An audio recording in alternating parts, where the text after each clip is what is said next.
মানুষে মানুষে বৈষম্য কমিয়ে দেওয়া হবে, অর্থনৈতিক বৈষম্য কমাতে হবে। একজন আকাশচুম্বী থাকবেন, আরেকজন রাস্তায় ভিক্ষা পাত্র নিয়ে থাকবেন না। আমার ভারতবর্ষে এটা চলবে না। আমার ভারতবর্ষে সোশ্যাল জাস্টিস দিতে হবে, সামাজিক ন্যায়। তুমি মুচি ম্যাথর, তোমাকে আমি ঘৃণা করি, মুখে আমরা বলবো বিবেকানন্দের কথা। বিবেকানন্দ যখন বলেন তুমি মুচি ম্যাথর ওঠো আমার ভাই, সেটাকে আমি কার্যকরী করব না, কিন্তু বিবেকানন্দের গরিমা পোশাকটাকে নিয়ে আমি ব্যবসা করব, এগুলো আমাদের বুঝতে হবে।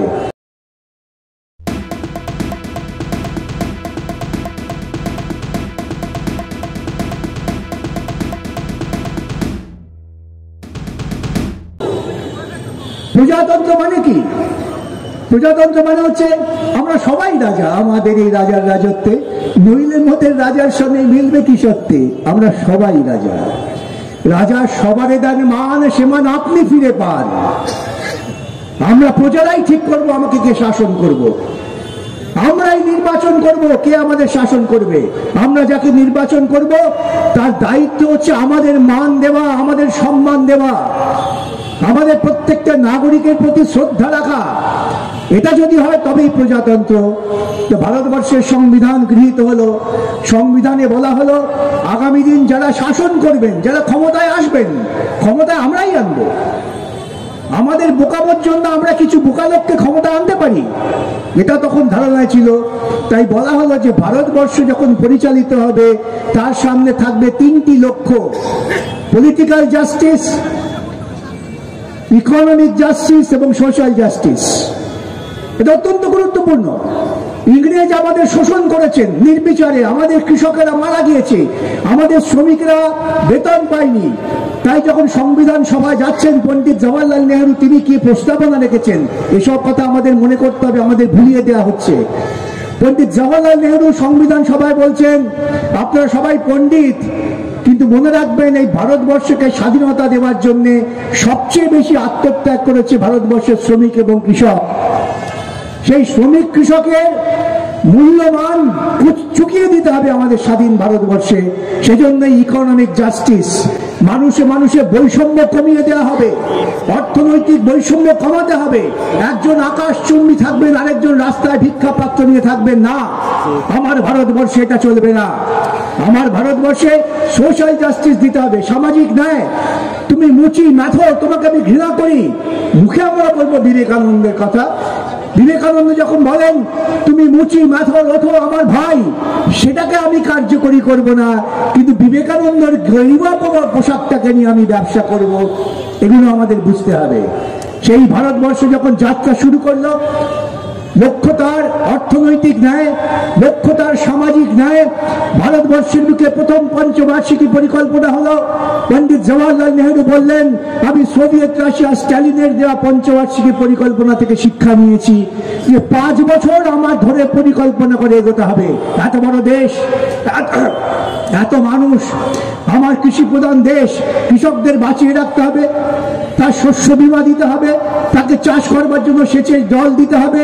তাই সরকারি ব্যবস্থাপনায় বড় বড় সেচ হলো, বড় বড় কারখানা তৈরি হলো, আমার জাতীয় সম্পদ তৈরি হলো। আমরা বামপন্থীরা ক্ষুদ্র ক্ষমতার মধ্যেও পার্লামেন্টে চিৎকার করে বলেছি ওই ব্যাংক যা ব্যক্তি মালিকানার কাছে আছে রাখা চলবে না, ব্যাংককে জাতীয়করণ করতে হবে। কেন ব্যাংকে ব্যক্তি মালিকানায় রাখা যাবে না? আপনারা সকলেই পরশুরামের গল্প নিশ্চয়ই পড়েছেন।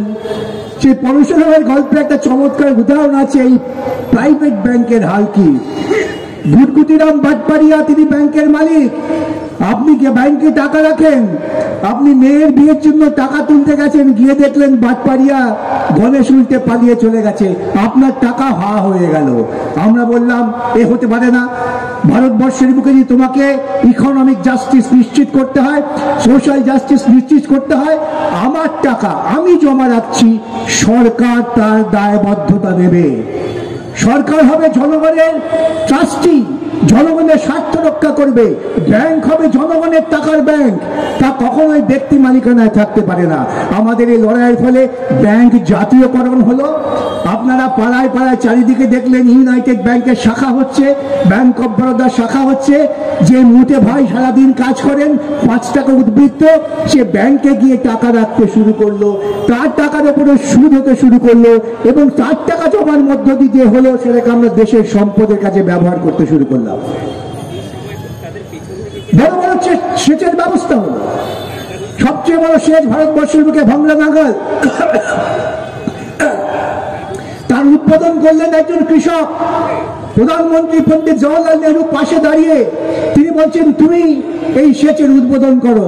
আজকে আমরা দেখতে পাচ্ছি একটা রেলওয়ে স্টেশন উদ্বোধন করতে গেলে প্রধানমন্ত্রীকে আসতে হচ্ছে। কোথা থেকে কোথায় পৌঁছলাম আমরা? আমাদের প্রজাতন্ত্রকে রক্ষা করতে হবে।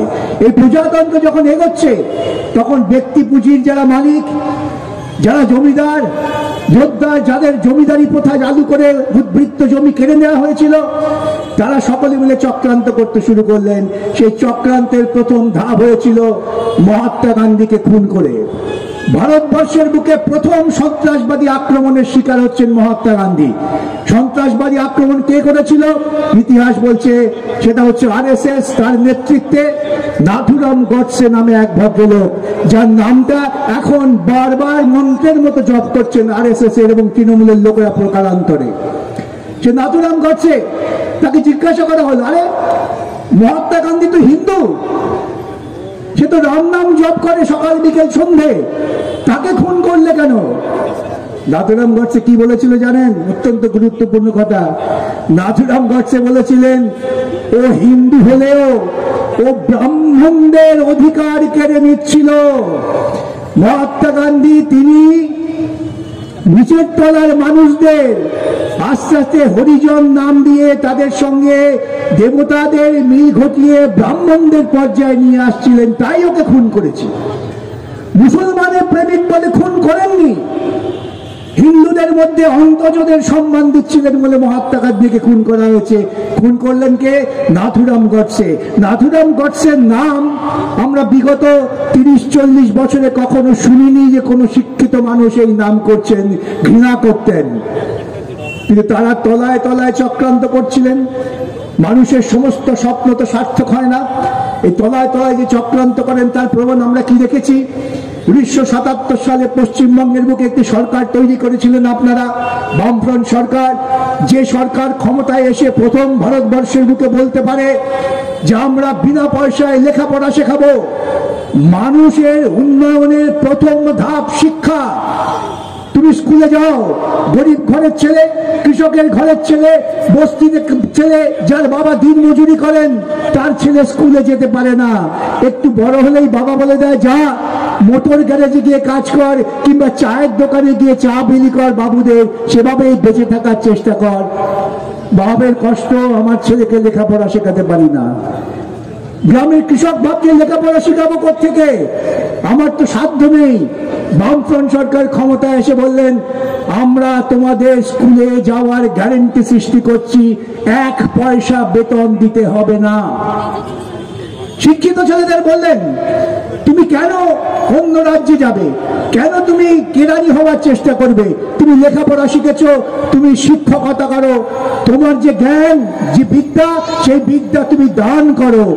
সরকার দায়িত্ব নিয়ে ভাতা নয়, তোমার শ্রমের মর্যাদা, তোমাকে এমন বেতন দেবে যে বেতনে তোমার সম্মাননা বৃদ্ধি পাবে। তাই দেখবেন শিক্ষক নিয়োগের জন্য মারামারি হয়, এবং 34 বছর বাম সরকার যখন নিশ্চিত পদ্ধতিতে গ্রামের ছেলে মেয়েদের, শহরের মধ্যবিত্ত নিম্নবিত্ত বস্তিবাসীদের ছেলে মেয়েদের লেখাপড়ার গ্যারান্টি সৃষ্টি করেছিল, যা সামাজিক ন্যায় নেওয়ার ক্ষেত্রে অন্যতম ধাপ।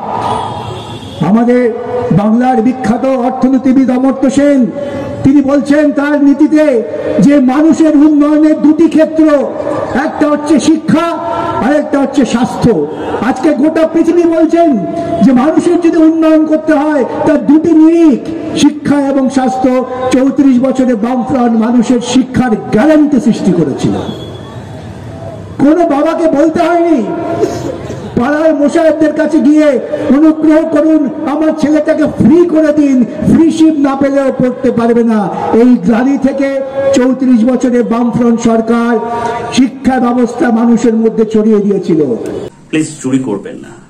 একজন কন্টেন্ট ক্রিয়েটার অত্যন্ত কষ্ট করে তার কাজকে এগিয়ে নিয়েছে, তাই তার কাজকে সাপোর্ট করুন, তার কাজকে ভালোবাসুন, কিন্তু তার কাজ নিজের চ্যানেলে তুলে দেবেন না।